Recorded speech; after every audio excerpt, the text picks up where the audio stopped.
नमस्कार दोस्तों, मैं हूं संदीप तिवारी और आप सभी का स्वागत करता हूं आपके अपने चैनल द स्टडी पीरियड में।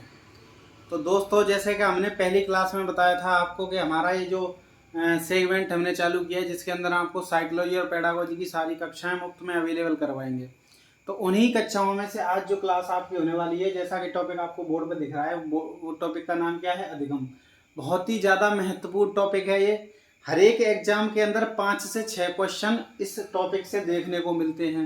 हर एक एग्जाम के अंदर, चाहे वो आपका रीट हो, चाहे यूपी टेट हो, चाहे सुपर टेट हो, चाहे DSSB हो, चाहे केवी हो, यानी कोई भी एग्जाम ऐसा नहीं है जिसके अंदर इस टॉपिक से 5 से 6 क्वेश्चन देखने को आपको नहीं मिलते।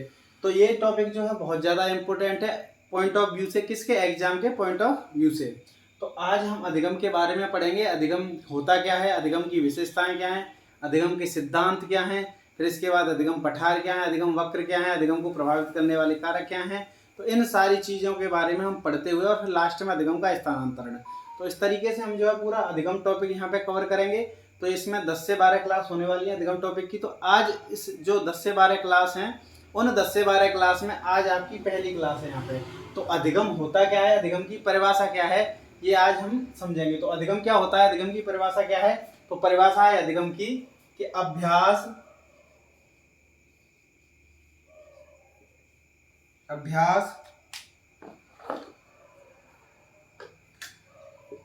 अनुभव प्रशिक्षण। अभ्यास अनुभव प्रशिक्षण के फलस्वरूप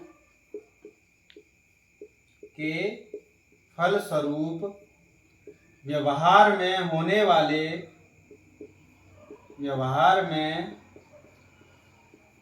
होने वाले अपेक्षाकृत, कैसे?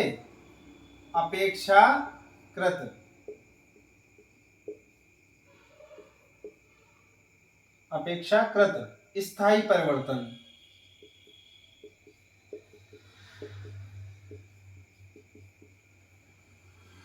ठीक है। तो यहां से एक चीज क्या क्लियर हुई होगी आपको, जो परिभाषा अधिगम की वो क्या है कि अभ्यास अनुभव और प्रशिक्षण के फलस्वरूप व्यवहार में जो होने वाले अपेक्षाकृत स्थायी परिवर्तन जो होते हैं वो क्या होते हैं? अधिगम होते हैं। अब ये जो वर्ड है अपेक्षाकृत स्थायी परिवर्तन, आप सबने ये परिभाषा पढ़ी होगी कहीं ना कहीं आपने ये देखी होगी किसी ना किसी बुक में, क्योंकि अगर आपने BTC B.Ed किया है तो ये परिभाषा आपने कहीं ना कहीं देखी होगी। तो लेकिन ये अपेक्षाकृत स्थायी वर्ड इसमें यूज क्यों है, इस चीज की बहुत थोड़ी सी कम जानकारी होगी आप लोगों को कि अपेक्षाकृत स्थायी वर्ड क्यों यूज हुआ है, इसमें सिर्फ स्थायी वर्ड क्यों यूज नहीं हुआ। तो इसको हम समझेंगे। अपेक्षाकृत स्थायी का मतलब क्या है? अपेक्षाकृत का मतलब यहाँ पे दिया गया है कि जो आपने गोल निर्धारित किए हैं, जो आपने लक्ष्य निर्धारित किया है, उस लक्ष्य के अकॉर्डिंग वो परिवर्तन हो रहे हैं या नहीं हो रहे हैं। तो यही होता है अपेक्षाकृत स्थायी परिवर्तन। ये चीज आपको समझ में आई होगी। अपेक्षाकृत क्या है कि जो आपने गोल निर्धारित किए थे, जो आपने लक्ष्य निर्धारित किए थे, उनके अकॉर्डिंग परिवर्तन हो रहे हैं या नहीं हो रहे हैं। तो ये होता है अपेक्षाकृत स्थायी परिवर्तन। तो यहाँ से आपको ये बात क्लियर हुई होगी कि अपेक्षाकृत स्थायी परिवर्तन होते क्या है। तो परिभाषा क्या है अधिगम की? अभ्यास अनुभव और प्रशिक्षण के फलस्वरूप व्यवहार में होने वाले अपेक्षाकृत स्थायी परिवर्तन। अच्छा, एग्जाम्पल क्या होता है इसका? एग्जाम्पल से हम समझेंगे। एग्जाम्पल है जैसे कि हाथ जोड़कर अभिवादन करना। हाथ जोड़कर अभिवादन करना। अब अगर कोई बच्चा है, अगर कोई बालक है जो कि आपके सामने हाथ जोड़कर और अभिवादन कर रहा है, यानी आपसे अभिवादन स्वीकार कर रहा है, तो आपका अभिवादन कर रहा है, सॉरी, तो आप क्या कहोगे कि उसके अंदर कुछ ना कुछ परिवर्तन आया है, क्योंकि ये हाथ जोड़कर अभिवादन करना उसने कहीं ना कहीं से सीखा होगा। कहने का मतलब या तो अभ्यास से सीखा होगा, या अनुभव से सीखा होगा, या प्रशिक्षण से सीखा होगा। तो ये जो हाथ जोड़कर अभिवादन करना है, ये क्या है? ये कहीं ना कहीं अधिगम कर रहा है। वो बच्चा क्या कर रहा है? अधिगम कर रहा है। उसने कुछ ना कुछ ये सीखा है, लर्निंग की है। अब इसमें लेकिन आपको एक चीज ध्यान रखनी है इसके साथ साथ कि अगर मैं कहूँ कि कोई बच्चा है, अगर कोई बालक है और वो बालक जो है वो धीरे धीरे करके बड़ा हुआ और बड़ा होने के बाद वो अपना गति करने लग गया, यानी पैदल चलने लग गया, तो पैदल चलने में उसने कुछ अधिगम किया है? पैदल चलने में उसने कुछ अधिगम किया है? तो आपका जवाब क्या होना चाहिए? नहीं, क्योंकि पैदल चलना जो है वो उसकी जन्मजात प्रक्रिया है, स्वाभाविक प्रक्रिया है। तो इसलिए जो पैदल चलना है उसमें उसने कुछ भी ऐसा नहीं किया जो कि उसने सीखा हो। और हमारी परिभाषा क्या है कि अभ्यास, अनुभव और प्रशिक्षण के फलस्वरूप व्यवहार में होने वाले स्थायी परिवर्तन। ठीक है, तो ये चीज है, ये 3 वर्ड और ये अपेक्षाकृत स्थायी, ये चीज आपको याद रखनी है। अब इसके अलावा जो है नोट, इसमें नोट क्या डालना है, नोट आपको ये डालना है कि वृद्धि,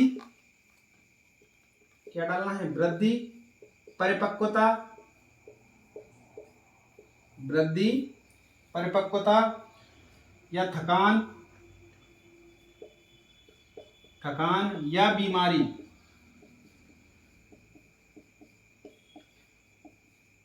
वृद्धि, परिपक्वता, थकान या बीमारी की वजह से आए हुए परिवर्तन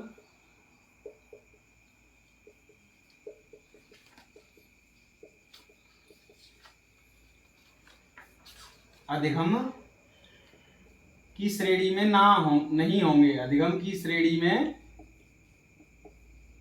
नहीं होंगे। तो एक चीज ये समझ में आई यहां से कि वृद्धि क्या क्या चीज है, वृद्धि वही बच्चे जो है, मैंने क्या कहा बताया अभी आपको कि बच्चा जो है बड़ा होकर क्या कर रहा है, गति कर रहा है। तो जैसे जैसे बच्चा बड़ा हो रहा है, गति कर रहा है, उसके बाद फिर वो क्या है, पहले छोटा बच्चा होता है तो फिर वो पहले क्या करता है, पहले बैठना सीखता है, फिर बैठने के बाद फिर वो धीरे धीरे खड़ा होना सीखता है, उसके बाद फिर वो गति करना सीखता है। तो एक तरीके से क्या है, वृद्धि और परिपक्वता है, यानी उम्र के हिसाब से वो काम करने लग रहा है। जैसे कि 2 साल का बच्चा क्या है, 2 साल का बच्चा हुआ और 2 साल का बच्चा सामान्यतः क्या है, वो 2 शब्द के वाक्य बोलने लग जाता है। तो ये क्या है, परिपक्वता है। वृद्धि क्या है कि वो अपनी गति कर रहा है, धीरे धीरे करके बढ़ता जा रहा है, यानी उसके शरीर में, उसके आकृति में परिवर्तन हो रहा है। थकान या बीमारी, इनकी वजह से जो परिवर्तन आते हैं वो अधिगम की श्रेणी में नहीं रखे जाते। तो यहाँ से आपको इतने पॉइंट क्लियर होने चाहिए। और सबसे ज्यादा इंपॉर्टेंट पॉइंट है वो क्या है, अपेक्षाकृत स्थायी वाला। तो ये चीज ध्यान रखनी है, क्योंकि कभी कभी एग्जामिनर आपको कंफ्यूज करने के लिए ये सारी चीजें दे देता है। और ये जो हाथ जोड़कर अभिवादन वाला है, ये वाली जो चीज है, ये आपके रीट के 2011 के पेपर में ये आ भी चुका है क्वेश्चन, रीट 2011। रीट 2011 में क्या क्वेश्चन आया था कि इनमें से क्वेश्चन दिया था कि इनमें से कौन सा अधिगम है। तो उसमें 4 ऑप्शन दिए थे, जिसमें से एक ऑप्शन ए भी था। तो आपको ये चीज समझ में आई होगी कि हाथ जोड़कर अभिवादन क्या करना क्या है, अधिगम है। लेकिन अगर एक बच्चा जो है, छोटा बच्चा, अगर वो धीरे धीरे करके बड़ा होके अगर वो पैदल चलना सीख रहा है या फिर वो धीरे धीरे दौड़ लगाना सीख रहा है, तो क्या है, वो अधिगम की श्रेणी में नहीं आएगा, क्योंकि ये किसकी श्रेणी में आएगा, वृद्धि और परिपक्वता की श्रेणी में। तो यहाँ से आपको ये बात क्लियर हुई होगी। तो हम यहाँ से आगे पढ़ेंगे। अब यहाँ से आगे हम बढ़ेंगे, तो जब तक कोई बच्चा स्क्रीनशॉट लेना चाहता है तो वो ले सकता है।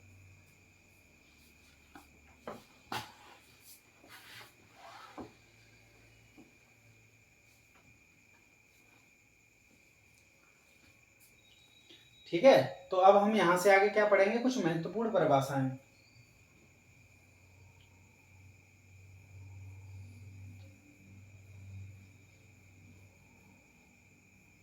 तो यहाँ से आगे हम पढ़ेंगे कुछ महत्वपूर्ण परिभाषाएं, कुछ महत्वपूर्ण परिभाषाएं। अब महत्वपूर्ण परिभाषाएं किसकी, जो किसी ना किसी मनोवैज्ञानिक ने दी है। तो जो मनोवैज्ञानिकों की परिभाषा है वो भी हम यहाँ पे पढ़ेंगे और उन्हें ज़्यादा से ज़्यादा कोशिश करेंगे ट्रिक से याद करने की। हालांकि पेपर में पूछी नहीं जाती हैं, बहुत कम पूछी गई हैं, लेकिन फिर भी हम उन्हें कोशिश करेंगे याद करने की। तो पहली परिभाषा जो है वो आपकी है वुडवर्थ की। तो वुडवर्थ जो है वो, वुडवर्थ क्या कहते हैं, वुडवर्थ कहते हैं कि नवीन ज्ञान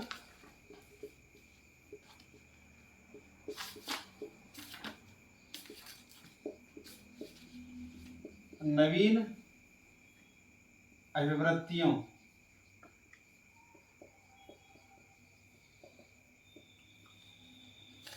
नवीन ज्ञान, नवीन अभिवृत्तियों, नवीन अनुभवों, नवीन ज्ञान और नवीन अनुभवों का अर्जन ही अधिगम है।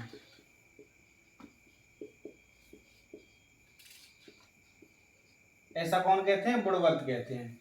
तो वुडवर्थ क्या कहते हैं कि नवीन ज्ञान और नवीन अनुभवों का अर्जन ही अधिगम है। अब इसे ट्रिक से कैसे याद करें, वैसे तो सिंपल सी बात है, अगर परिभाषाओं को बिना ट्रिक से याद करें वो ज्यादा बेटर, लेकिन फिर भी अगर किसी को ट्रिक से याद करनी है तो वुडवर्थ का मतलब क्या समझ सकते हो आप, गुड वर्क। गुड वर्क जो है, हम जब बच्चे की कॉपी जो होती है, छोटा बच्चा होता है, उसकी कॉपी में गुड वर्क कब देते हैं, गुड कब देते हैं, जब वो कोई नया कार्य करके लाता है, जब कोई क्रिएटिव कार्य करके लाता है। तो इसकी ट्रिक क्या है? ट्रिक को आप ऐसे लिख सकते हो कि न्यू नॉलेज,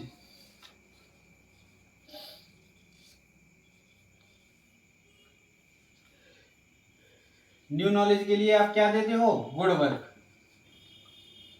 बच्चे की कॉपी पे क्या लिखते हो आप? Good work. तो ये आपकी पहली वाली परिभाषा है गुड वर्क की।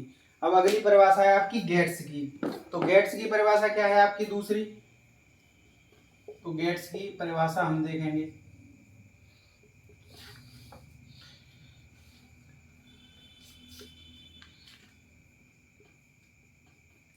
अनुभव व प्रशिक्षण द्वारा। गेट्स की परिभाषा क्या है? अनुभव व प्रशिक्षण द्वारा व्यवहार में परिवर्तन।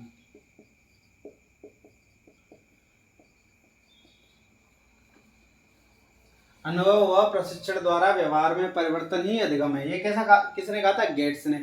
अब इसके लिए भी ट्रिक क्या है? वही छोटी सी सिंपल सी ट्रिक है। सिंपल सी ट्रिक क्या है कि जो गेट्स है यानी अनुभव और प्रशिक्षण क्या है? गेट्स यानी ये प्राप्त किए जाते हैं, ये जन्मजात नहीं होते। क्या होते हैं? प्राप्त किए जाते हैं। तो ट्रिक के माध्यम से अगर कोई बच्चा याद करना चाहता है तो उसे ऐसे लिख सकता है कि अनुभव और प्रशिक्षण, अनुभव व प्रशिक्षण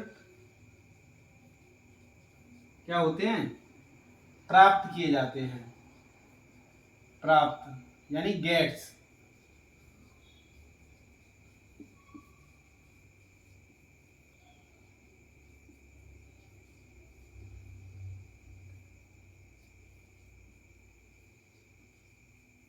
ठीक है, तो यहां से आपको ये चीज की क्लियर हुई होगी कि गेट्स की परिभाषा क्या है? अनुभव और प्रशिक्षण द्वारा व्यवहार में परिवर्तन, यानी अनुभव और प्रशिक्षण प्राप्त किए जाते हैं, इसकी ट्रिक है।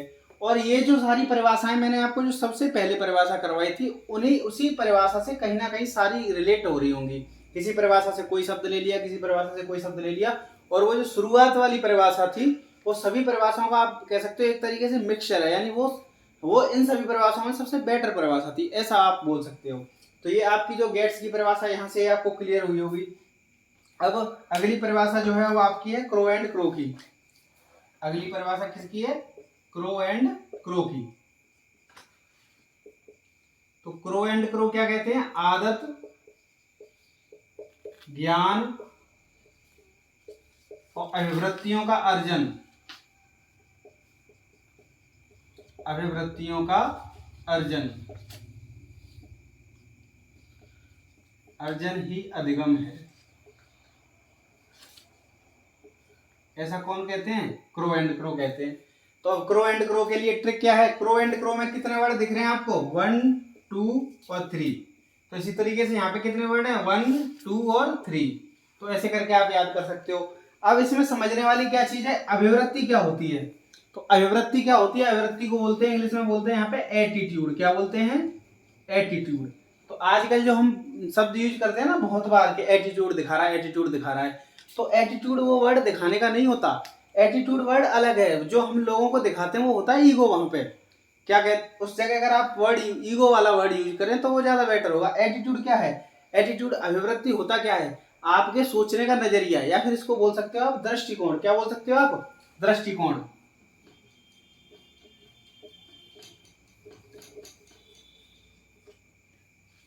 क्या बोल सकते हो आप? दृष्टिकोण। अच्छा, दृष्टिकोण का मतलब क्या है? आप किसी के लिए किस तरीके का सोचते हो, जैसे कि आप मेरे बारे में किस तरीके का सोच रहे हो, तो ये क्या है? आपका एटीट्यूड है, आपका अभिवृत्ति है। किसके लिए? मेरे लिए। तो ये होता है एटीट्यूड। तो ये बात तो यहाँ से समझ में आई। अर्जन का मतलब क्या है? वही जो आप एक्वायर करते हो, यानी वो आप सीख रहे हो। तो ये चीजें, ये तीन परिभाषा जो है वो आपको क्लियर हुई होंगी। किस किस की? वुडवर्थ की, गेट्स की और क्रो एंड क्रो की। विद ट्रिक मैंने करवाई है, यहाँ पे तीनों की ट्रिक लिख रही है। तो अब यहाँ से जो स्क्रीनशॉट लेना चाहता है वो स्क्रीनशॉट ले ले, फिर इससे आगे बढ़ते हैं हम।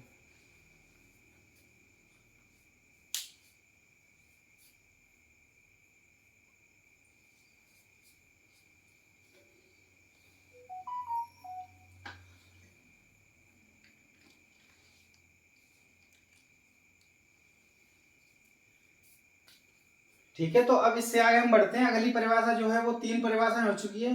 अब अगली परिभाषा लिखेंगे हम।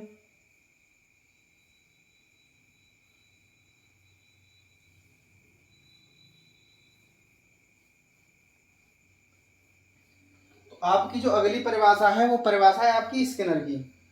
किसकी परिभाषा है वो? स्किनर की। अब स्किनर क्या कहते हैं कि व्यवहार में उत्तरोत्तर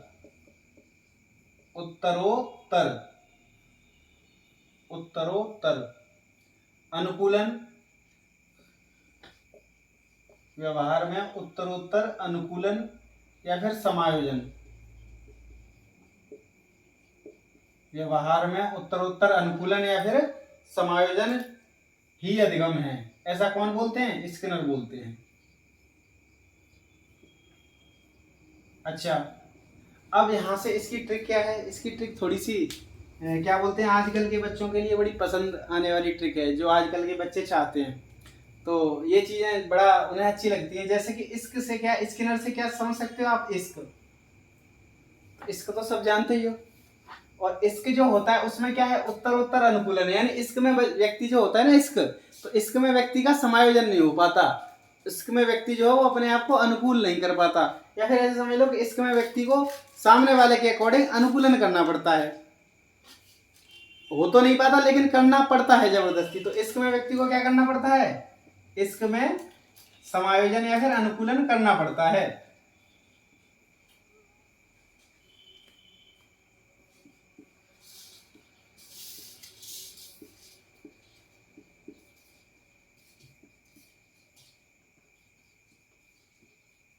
तो इसकी ट्रिक है भैया, जिसको ट्रिक से याद करना हो तो ये वाली ट्रिक तो बड़ी आसान है, बहुत जल्दी याद हो जाएगा आपको। तो ये वाली ट्रिक क्या है? इसमें समायोजन या अनुकूलन करना पड़ता है, और नहीं करोगे तो फिर वो जो है वो तुम्हारे अलावा किसी और के हो जाएंगे। तो इसलिए इसक जो है वो क्या है, इसके से क्या याद रखना है? स्किनर। और समायोजन और अनुकूलन से क्या है? उत्तर समायोजन या फिर अनुकूलन। तो यहाँ से ये वाली परिभाषा आपको क्लियर हुई होगी। तो कौन से नंबर की परिभाषा थी ये? चौथे नंबर की परिभाषा थी, ठीक है। अब इसके बाद 5वें नंबर की परिभाषा क्या है? ये भी कुछ इसी तरीके की है। इसको क्या लिखोगे आप? गिलफर्ड। तो गिलफर्ड ने क्या परिभाषा दी आपकी? व्यवहार के परिणाम स्वरूप व्यवहार में परिवर्तन, व्यवहार के परिणाम स्वरूप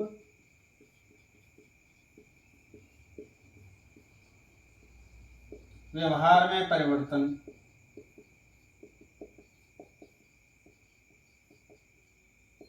ठीक है, तो गिलफर्ड की परिभाषा है। अब इसकी भी ट्रिक कुछ इसी प्रकार की है, आपके लिए आनंददायी ट्रिक बोल सकते हैं आप अपने लिए। तो ये जो गिलफर्ड जो है, तो गिलफर्ड की क्या है? तो गिलफर्ड से आपको क्या समझ में आ रहा है कि गिलफर्ड है ये? तो गिलफर्ड से एक वर्ड बनता है ना, गर्लफ्रेंड जैसा, गर्लफ्रेंड। तो गर्लफ्रेंड के व्यवहार के कारण आपके व्यवहार में परिवर्तन हो जाता है, वही समायोजन या अनुकूलन करना पड़ता है। तो गर्लफ्रेंड के व्यवहार के कारण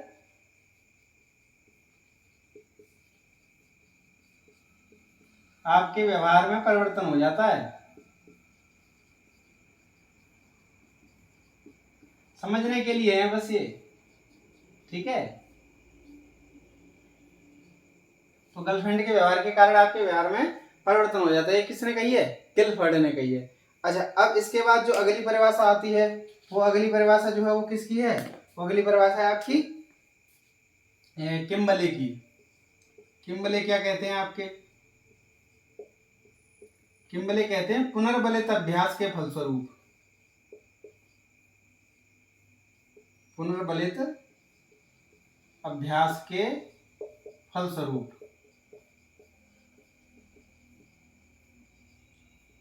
पुनर्बलित अभ्यास के फलस्वरूप व्यवहारजन्य क्षमताओं में परिवर्तन,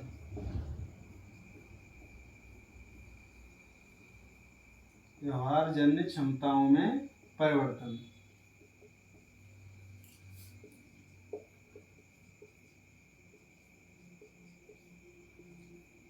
अब इतनी लंबी परिभाषा याद तो कर नहीं पाओगे आप। आपको क्या याद रखना है? किम्बले। तो किम्बले जो है, किम्बले से क्या याद रखना है? सिर्फ किम्बले। और इधर आपको क्या याद रखना है? पुनर्बलित अभ्यास, ठीक है। तो यहाँ से आपको ये चीज क्लियर होनी होगी कि, और पुनर्बलित का वर्ड, पुनर्बलित का मतलब समझ रहे हो आप? पुनर्बलित का मतलब क्या है? पुनर्बलन से बना हुआ है, यानी बार बार पुनर्बलन, रेनफोर्समेंट जो अभ्यास होता है, यानी बार बार क्या है, आप अभ्यास करवा रहे हो, लेकिन कैसा अभ्यास? पुनर्बलन वाला अभ्यास। आप उसको कुछ ना कुछ रिवॉर्ड दे रहे हो, रिवॉर्ड देने, हर बार जो कुछ कर रहा है वो हर बार जैसे उसने कुछ कोई काम किया फिर आपने रिवॉर्ड दे दिया, फिर दोबारा से अभ्यास, तो क्या है वो और ज्यादा अभ्यास करने लग जाएगा। तो पुनर्बलित अभ्यास के फलस्वरूप जो है वो व्यवहारजन्य क्षमताओं में जो परिवर्तन होता है वो किसकी परिभाषा है आपकी, किम्बले की। तो आप यहाँ से इसका भी स्क्रीनशॉट ले सकते हैं। एक आध दो परिभाषाएं और रह गई हैं, इससे आगे फिर हम बढ़ेंगे, ठीक है।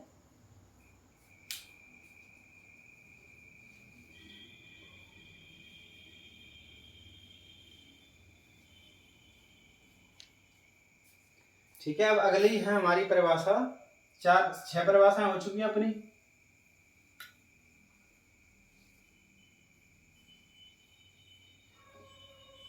अब आपकी जो 7वीं परिभाषा है वो है थॉर्नडाइक की।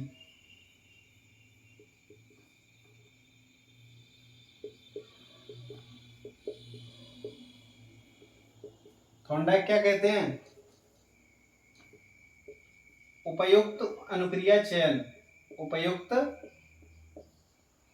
अनुक्रिया चयन व उसे उद्दीपक से जोड़ना, तो उसे उपयुक्त उद्दीपक से ऐसा लिख सकते हो आप।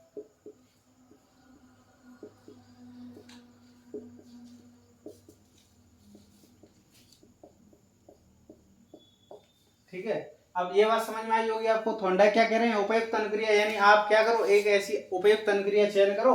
आपने कोई अनुक्रिया चयन की और फिर उसे आपने उपयुक्त उद्दीपक से जोड़ दिया, तो आपने उपयुक्त उद्दीपक से जोड़ने के बाद जो परिवर्तन आया वो क्या होगा, अधिगम होगा, ऐसा थॉर्नडाइक कहते हैं। तो थॉर्नडाइक के लिए आपको कोई ट्रिक याद ही नहीं करनी है, इनका अधिगम वो क्या कहते हैं, उद्दीपक अनुक्रिया का सिद्धांत भी है, जिसे आप क्या बोलते हो, एस आर थ्योरी बोलते हो। तो एस आर थ्योरी जो है वो थॉर्नडाइक ने दी है। तो उपयुक्त अनुक्रिया और उपयुक्त उद्दीपक, तो उसी से आप इसे याद कर सकते हैं। अनुक्रिया को क्या बोलते हैं, रिएक्शन, इंग्लिश में समझने के लिए अगर किसी बच्चे को समझना हो तो रिएक्शन, और इसको बोलते हैं स्टिमुलस।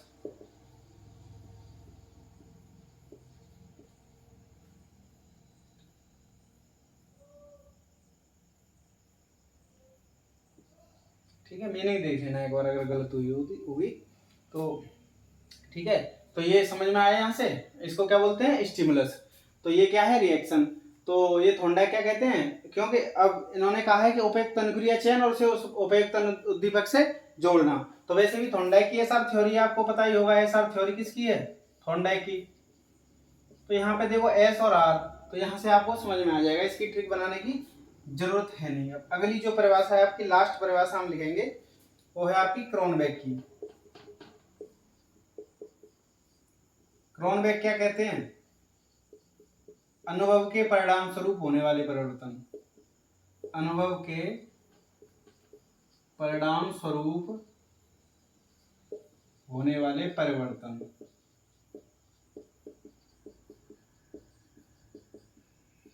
तो यहां से आपको आज इतनी परिभाषाएं क्लियर हुई होंगी। ठीक है, तो क्या क्या परिभाषाएं बताई हमने, सबसे पहले बताई थी वुडवर्थ की। वुडवर्थ ने क्या कहा था, नवीन ज्ञान व नवीन अनुभव का अर्जन। दूसरी परिभाषा हमने बताई थी गेट्स की। गेट्स ने क्या कहा था, अनुभव प्रशिक्षण के द्वारा व्यवहार में परिवर्तन। तीसरी परिभाषा थी आपकी क्रो एंड क्रो की। क्रो एंड क्रो ने क्या कहा था, आदत ज्ञान और अभिवृत्तियों का अर्जन। उसके बाद हमने पढ़ाया था स्किनर। स्किनर की तो ट्रिक ही अच्छी लिखवाई थी कि इसमें समायोजन करना पड़ता है, अनुकूलन करना पड़ता है। इसी तरीके से गिलफर्ड वाला करवाया था। तो गिलफर्ड में क्या बताया था कि गर्लफ्रेंड के व्यवहार की वजह से आपके व्यवहार में परिवर्तन आ जाता है। इसके अलावा फिर हमने 6वीं परिभाषा करवाई थी किम्बले की। किम्बले ने क्या कहा था, पुनर्बलित अभ्यास के फलस्वरूप आने वाले परिवर्तन। और 7वीं परिभाषा आपकी थॉर्नडाइक की है, अनुक्रिया उद्दीपक वाली। 8वीं परिभाषा आपकी क्रोनबेक की। तो क्रोनबेक ने सिर्फ अनुभव की कहा है, सिर्फ अनुभव की। ठीक है, क्रोनबेक ने क्या कहा है, सिर्फ अनुभव की कहा है। ठीक है, तो और गेट्स ने क्या कहा था, अनुभव और प्रशिक्षण। तो हाँ, यहाँ आपको थोड़ा सा ध्यान रखना है कि गेट्स का क्या ध्यान रखना है, अनुभव और प्रशिक्षण, और क्रोनबेक का सिर्फ अनुभव ध्यान रखना है। ठीक है, तो इतनी सारी परिभाषाएं, हमारी जो परिभाषा वाला पोर्शन है वो हो चुका है। अब इससे आगे हम बढ़ेंगे, तो लास्ट है, इसको आप स्क्रीनशॉट ले लीजिए, फिर यहाँ से आगे हम बढ़ते हैं, आगे क्लास कंटिन्यू करते हैं।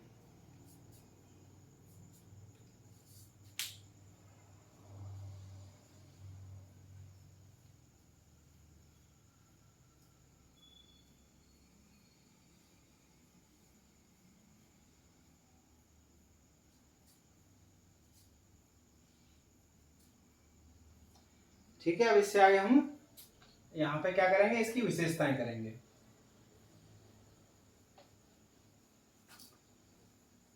अब हम क्या करेंगे, अधिगम की विशेषताएं।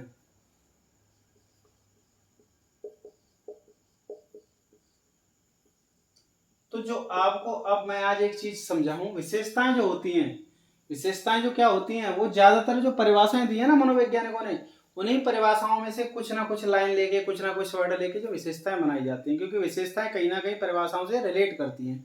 तो इसी तरीके से जैसे कि हमारी सबसे पहली परिभाषा क्या है, सबसे पहली विशेषता क्या है, सॉरी, कि अधिगम कैसी प्रक्रिया है, सौद्देश्य। सौद्देश्य, सौद्देश्य मतलब स उद्देश्य, ये आपका संधि हो रही है यहाँ पे, सौद्देश्य या फिर उद्देश्यपूर्ण, आप ऐसे समझ सकते हो इसे, उद्देश्यपूर्ण।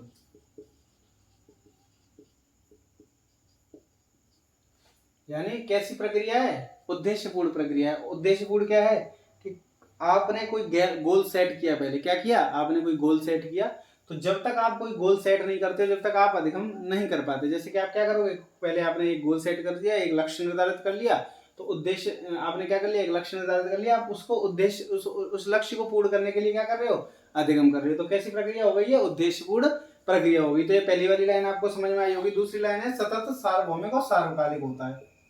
अधिगम कैसा होता है, सतत होता है, सार्वभौमिक और सार्वकालिक।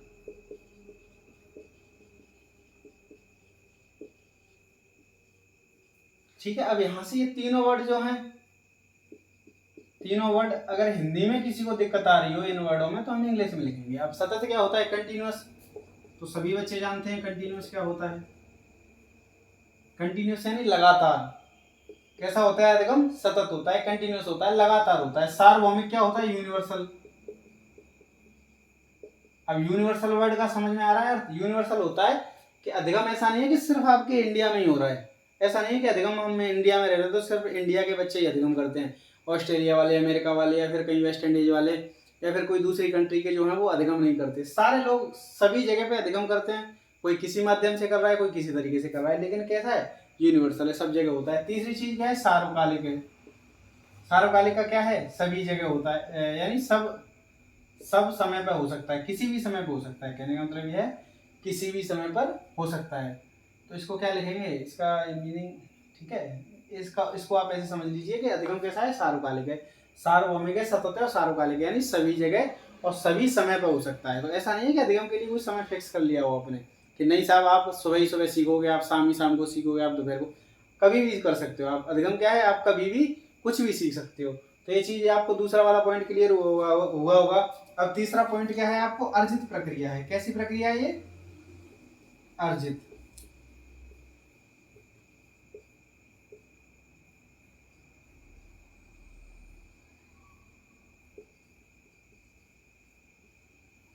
कैसी प्रक्रिया है ये, अर्जित।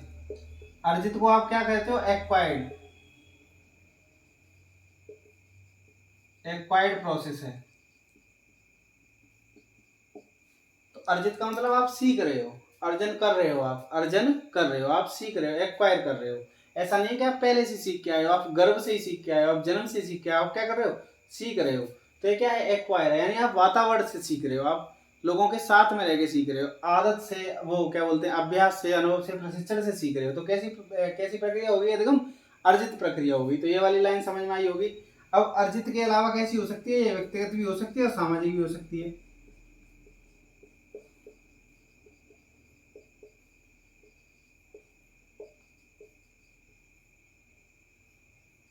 व्यक्तिगत भी हो सकती है और सामाजिक, दोनों हो सकती है।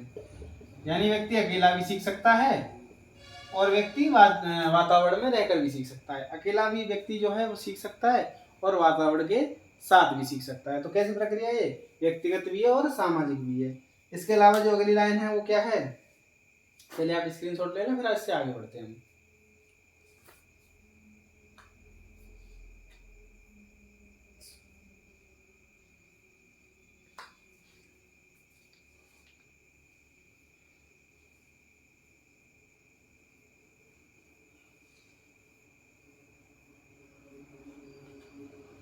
अगली लाइन क्या है, अधिगम में समायोजन निहित होता है। अधिगम में समायोजन निहित होता है।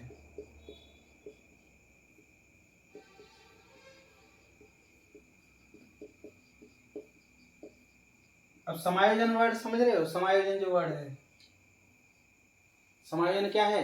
अपने आप को किसी परिस्थिति के अनुकूल ढालना। ठीक है, समायोजन ये वर्ड समझ में आया?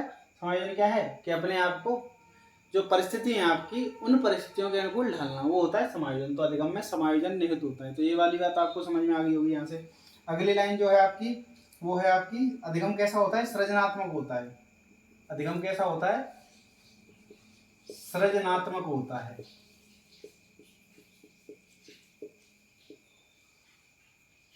सृजनात्मक का मतलब है क्रिएटिव। कैसा होता है अधिगम? क्रिएटिव होता है, यानी कुछ व्यक्ति इसमें नया करता है, कुछ क्या करेगा? नया करेगा या नया सीखेगा। तो अधिगम कैसा होता है? सृजनात्मक होता है। अगली लाइन जो है आपकी, वो है आपकी बाह्य दृष्टिगत हो भी सकता है और नहीं भी।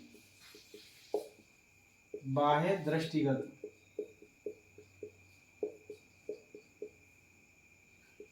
बाह्य दृष्टिगत हो भी सकता है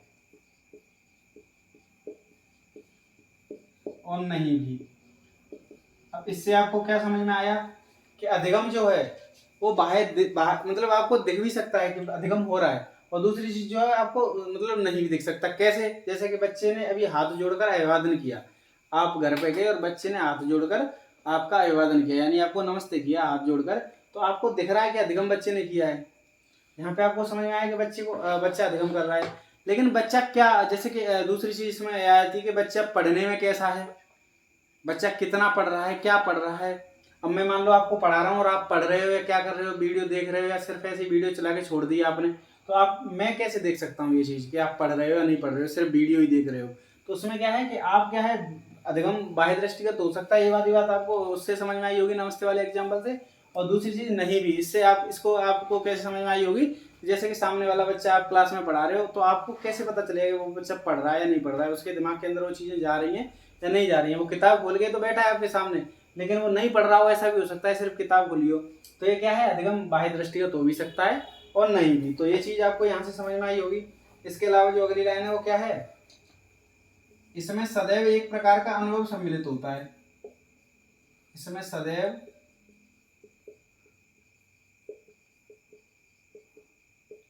एक प्रकार का अनुभव सम्मिलित रहता है।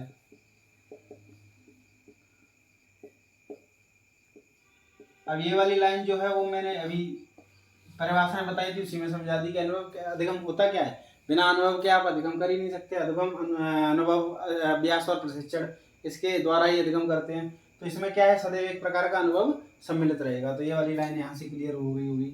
अब अगली लाइन जो है वो क्या है, स्वाभाविक प्रक्रिया है।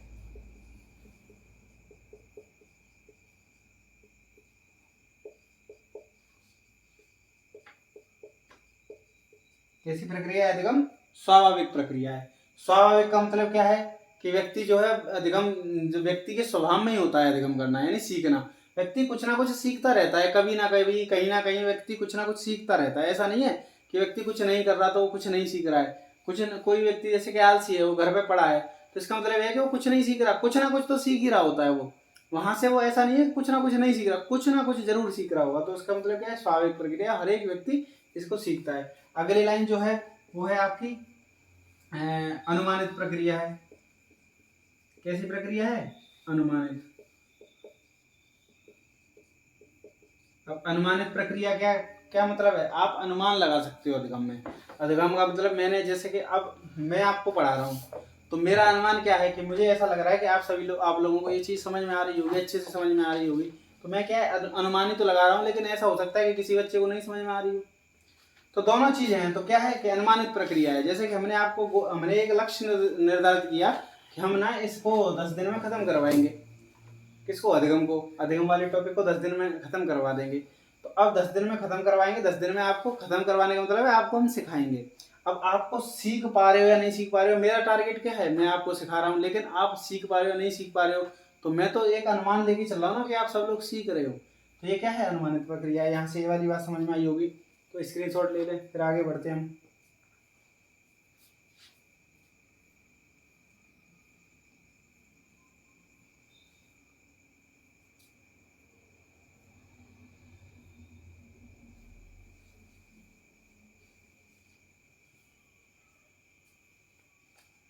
ठीक है,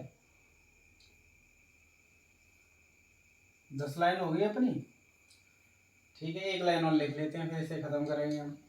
अगली लाइन जो है आपकी कि अधिगम कैसा होता है, सकारात्मक भी हो सकता है और नकारात्मक भी हो सकता है। सकारात्मक यानी पॉजिटिव भी हो सकता है और आपका नकारात्मक भी हो सकता है।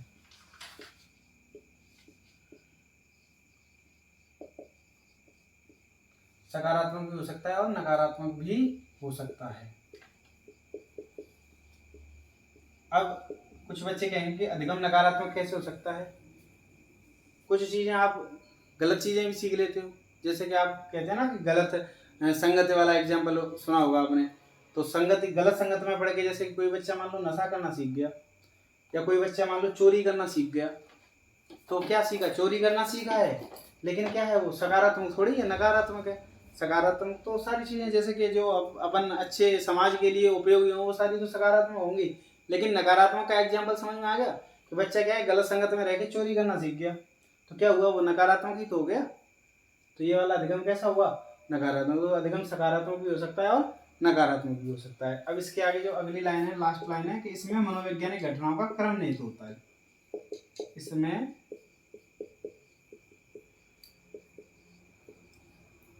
मनोवैज्ञानिक घटनाओं का क्रम निहित होता है।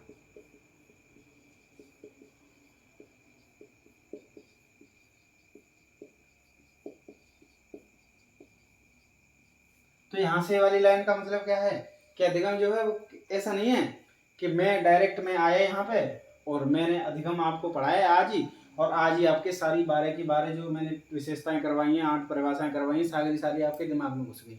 मनोवैज्ञानिक घटनाओं का क्रम का मतलब क्या है, मैं अब आया हूँ यहाँ पे आपके सामने, अब आपके सामने मैंने पहले अधिगम आपको मैं समझा रहा हूँ, मैं आपको पढ़ा रहा हूँ, फिर आप क्या करोगे, एक बार इस वीडियो को दोबारा भी देख सकते हो आप। कुछ बच्चे नोट्स भी बना रहे होंगे, तो नोट्स बना के क्या है उनको वो लिख भी लेंगे। तो नोट्स बना के लिखने के बाद क्या है, एक क्रम बाय क्रम यानी स्टेप बाय स्टेप सीखेंगे। ऐसे थोड़ी है कि मैंने आया और मैंने यहाँ पे आपको करवा दिया और आपके दिमाग के अंदर सीधा सीधा घुस गया। यानी अधिगम क्या होता है, क्रम बाय क्रम हम सीखते हैं। जैसे कि हम साइकिल चलाना सीखते हैं, इस वाली प्रक्रिया में आप ऐसे समझ सकते हो कि जब हम साइकिल चलाना सीखते हैं तो साइकिल चलाने के लिए पहले क्या है, जब हम छोटे से थे तो पहले कैसे सीखते हैं, हम साइकिल में पहले अपने बैलेंस बनाना सीखते हैं। पहले साइकिल पे बैठकर बैलेंस बनाना सीखते हैं, बैठकर फिर बैलेंस बनाने के बाद फिर हम उसको पेडल मारना सीखते हैं, ब्रेक लगाना सीखते हैं। इसी तरीके से जब हम बाइक चलाना सीखते हैं तो बाइक चलाने सीखने में पहले क्लिच दबाना है, फिर उसके बाद गियर कैसे डालना है, क्लिच को फिर धीरे धीरे छोड़ना है, फिर उसके बाद ब्रेक कहाँ लगानी। तो ये सारी चीज़ें क्या है, क्रम से ही तो सीख रहे हैं। ऐसे थोड़ा ही है कि डायरेक्ट बैठे बाइक पे और गियर डाला और उड़ा दी बाइक। तो ये क्या है, मनोवैज्ञानिक घटनाओं का क्रम निहित होता है अधिगम में। तो ये वाली लाइन यहाँ से क्लियर हुई होगी। तो ये सारी अधिगम की विशेषताएं थी। तो इतनी जो है वो अधिगम की विशेषताएं हमारी। अब इसके आगे जो है वो क्या है, इसके आगे जो है वो एक लास्ट टॉपिक है वो हमारा, वो है अभ्यस्तता।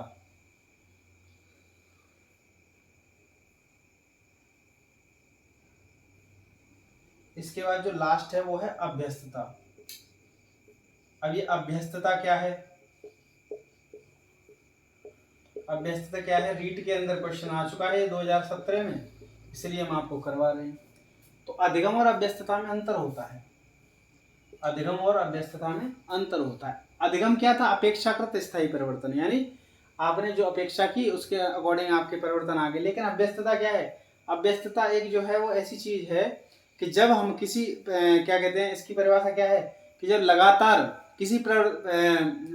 किसी उद्दीपक के दिए जाने पर आपके प्रतिवर्त जो है वो कमजोर पड़ जाए उस उद्दीपक के प्रति।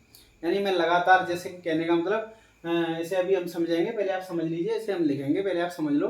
जैसे कि मान लो आपने देखा होगा कि आप शादियों में जाते हो, तो शादियों में जाते हो तो आपने देखा होगा कि जैसे आप डीजे के पास पहुंचते हो, डीजे के पास जैसे खड़े होते हो, तो डीजे की जो आवाज़ होती है वो आपके कानों में चुभती है बहुत बुरी तरीके से। शुरू के 5 से 7 मिनट आपने देखा होगा, तो 5, 7, 10 मिनट जो है वो डीजे की आवाज़ आपको बहुत तेज लगती है। लेकिन जैसे आप वहाँ खड़े रहते हो तो फिर खड़े रहने के बाद जो है वो आपको आवाज़ जो है उस आवाज़ से इतना फर्क नहीं पड़ता ना वहाँ पे।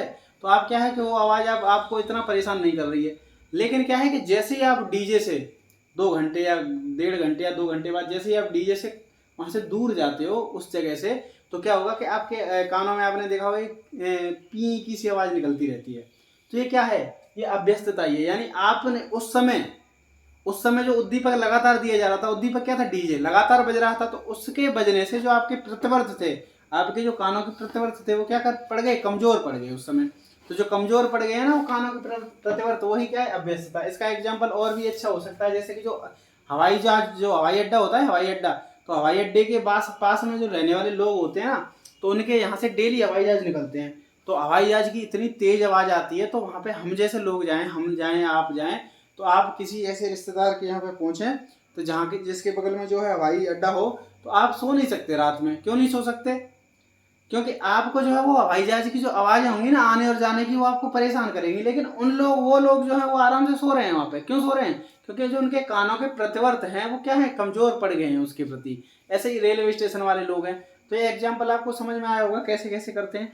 तो अब हम इसे लिख लेते हैं। अभ्यस्तता होती क्या है कि किसी उद्दीपक के लगातार दिए जाने से, किसी उद्दीपक के लगातार दिए जाने पर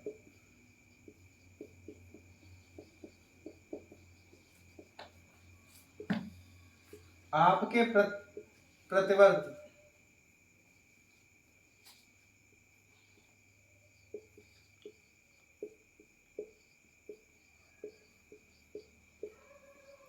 उस उद्दीपक के प्रति क्या पड़ जाए, कमजोर पड़ जाए।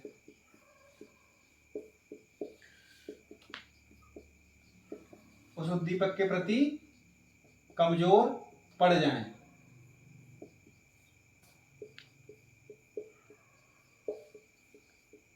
तो क्या होगा, वो अभ्यस्तता होगी। एग्जाम्पल के लिए आप लिख सकते हो,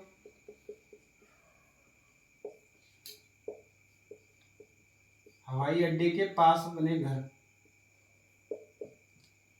हवाई अड्डे के पास बने हुए घर में रहने वाले लोग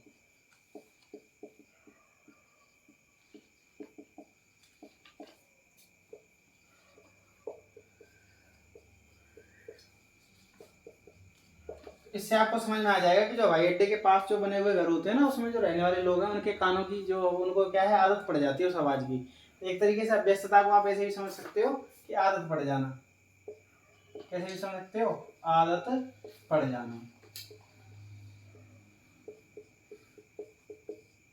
ये वाली बात आप ऐसे भी यहाँ से याद रख सकते हो। तो क्या होता है, उनको आदत पड़ जाती है वहाँ पे रहते रहते।